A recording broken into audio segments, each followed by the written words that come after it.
Welcome to InvestorWeb, where we delve into the most intriguing financial topics and global issues. Today, we're tackling a subject that's often misunderstood. World hunger, a persistent global issue, has long been viewed through the lens of finance. Many assume that with enough money we could simply buy our way out of this problem. However, reality paints a different picture. Money, while undeniably important, is not the silver bullet to eradicate world hunger. In this video, we'll be exploring 10 reasons why money alone can't solve this crisis. We'll be delving into issues like improper distribution, corruption, lack of infrastructure, climate change, conflicts, education, over-reliance on cash crops, economic inequality, unsustainable farming practices, and population growth. Each of these elements plays a significant role in the perpetuation of world hunger. Let's dive into this enlightening discussion, shall we? The first reason is improper distribution. It's a harsh reality that we live in a world of plenty, where there's more than enough food to feed everyone, yet millions go to bed hungry. So, where's the disconnect? It's not a scarcity issue, it's a distribution problem. The food is there, but it's not reaching the people who need it the most. Logistical challenges play a part. Certainly, transporting food to remote or hard-to-reach areas is no easy task, but there's more to it than that. Political obstacles often stand in the way of fair and efficient food distribution. From bureaucratic red tape to corruption, these issues prevent food from reaching the plates of those who are starving. It's clear then that throwing money at the problem won't make it go away. Money alone cannot solve the problem of distribution. The second reason is corruption. Now, imagine for a moment that you've generously donated a considerable sum of money intending to help alleviate hunger in a struggling region. But what if that money never reaches those who truly need it? This is a harsh reality in numerous parts of the world where corruption is rife. In these instances, funds intended for food security and sustainability projects are siphoned off by dishonest officials and organizations, leaving the hungry still hungry. The World Bank estimates that every year $1 trillion are paid in bribes globally. That's a staggering amount of money that could have been used to combat hunger. Unfortunately, corruption creates a bottleneck, preventing resources from reaching their intended destination. So, despite the infusion of substantial funds, these corrupt practices can significantly impede progress towards eradicating world hunger. Even with vast amounts of money, corruption can hinder progress towards ending world hunger. Next, we have the lack of infrastructure. You see, infrastructure is like the veins of a country transporting lifeblood from one part to another. In this case, our lifeblood is food. Now, imagine if these veins were blocked, damaged, or simply non-existent. The lifeblood or food cannot reach the parts that need it the most. In the absence of proper infrastructure, food storage and transportation become challenging tasks. For instance, a farmer may have a bumper crop, but without good roads or storage facilities, the crop could rot before it ever reaches the market. Similarly, in remote areas, lack of connectivity can lead to communities being cut off from food supplies. Investing in infrastructure is a long-term commitment. It requires planning, time, and a lot of resources. Money might kickstart the process, but it's not the complete solution. It's like buying a car without a road to drive on. Infrastructure is a vital factor that money alone cannot fix. Climate change is our fourth reason. This global phenomenon, fueled by our own actions, is having a profound impact on our ability to feed ourselves. Rising temperatures and shifting weather patterns are altering the agricultural landscape, making it challenging for many regions to produce enough food. From the drought-stricken farms of Africa to the flood-ravaged rice paddies of Asia, climate change is not a future threat, it's happening now. The unpredictability of weather events, coupled with the increased frequency of extremes, makes it difficult for farmers to plan their crops. This uncertainty can lead to crop failures, causing price hikes in the market and food shortages in the most vulnerable areas. While money can be used to develop more resilient farming techniques, it can't change the weather. It can't make the rain fall where it's needed or cool the earth when it's too hot. Money can't reverse the effects of climate change. It's a problem that requires more than just financial investment. Reason number 5 revolves around conflict and instability. Imagine, if you will, a thriving farm, a beacon of food production. Now envision a war breaking out. The once fertile lands are now a battlefield. The farmers have fled and food production grinds to a halt. This isn't a dystopian fiction, but a harsh reality in many parts of the world today. Conflict and political instability can cause devastating disruptions to food production and distribution. Farms are abandoned, infrastructure is destroyed, and the distribution of food becomes a logistical nightmare. These disruptions lead to food shortages, price hikes, and ultimately hunger. Even if we could throw money at the problem, it wouldn't resolve the root cause. Money can't negotiate peace treaties, it can't stabilize governments, it can't heal the wounds of war or erase the scars of political unrest. Conflict and instability are deeply complex issues that require more than financial investment to resolve. Money can't buy peace or political stability.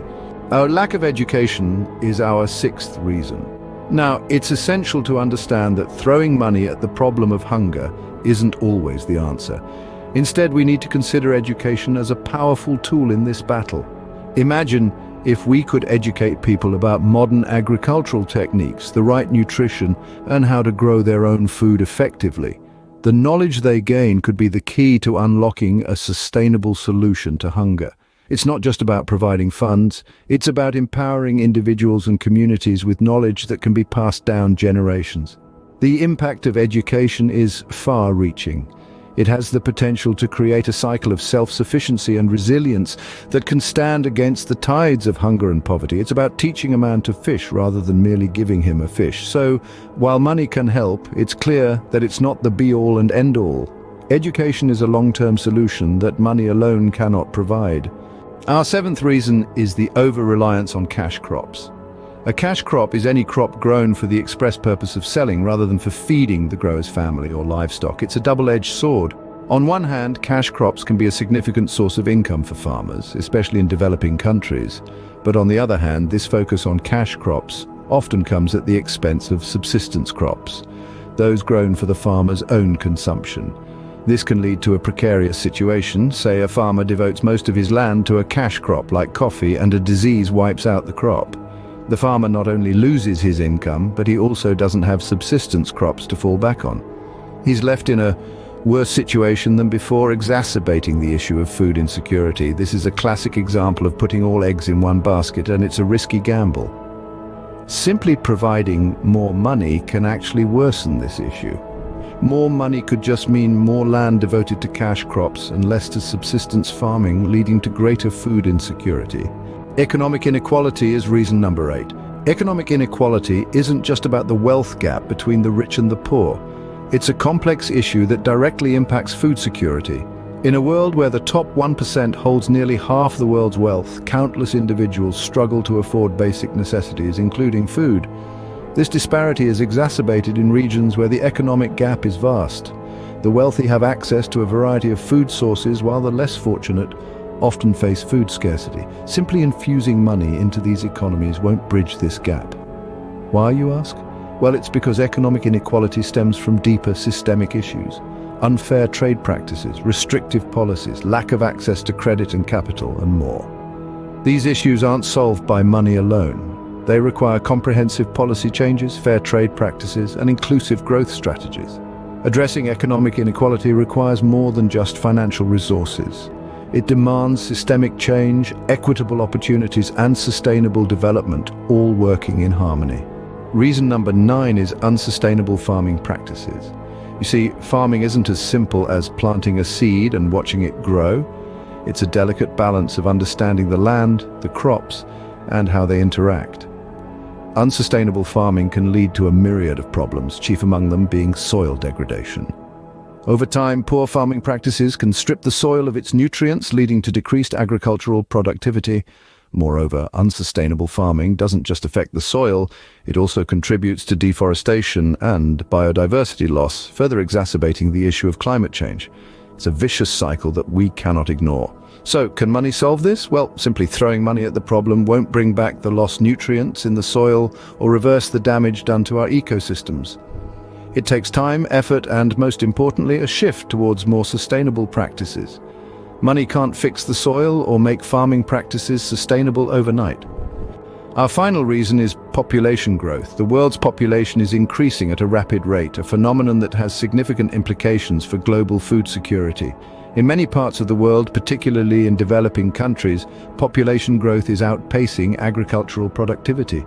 This imbalance can lead to increased instances of hunger and malnutrition as the amount of available food per person decreases. Moreover, population growth also puts immense pressure on our planet's resources. It necessitates more land, more water, more energy, all of which are finite and already strained. And while technology and innovation can help increase food production to some degree, it's not a silver bullet. There are limits to how much we can produce sustainably without causing irreversible harm to our environment. In essence, the issue is not just about producing more food, but managing our resources more efficiently and sustainably. Money alone can't slow population growth or increase food production at the necessary rate. As we've seen, money alone won't solve world hunger. It's a complex issue rooted in a myriad of interconnected factors. Simply pouring funds into the problem ignores the deeper issues at play. Improper distribution, corruption, and lack of infrastructure all play a role in perpetuating the cycle of hunger. Climate change exacerbates these issues, leading to unpredictable and often devastating impacts on global food production. Conflict and instability disrupt the flow of supplies, while a lack of education limits individuals' ability to break free from the cycle of poverty. Add to this the over-reliance on cash crops, economic inequality, unsustainable farming practices, and rapid population growth, and it becomes clear that addressing world hunger requires a holistic approach. It's not just about money, it's about addressing the root causes and working towards sustainable solutions. Thank you for watching Investor Web. Don't forget to subscribe for more insightful videos like this one.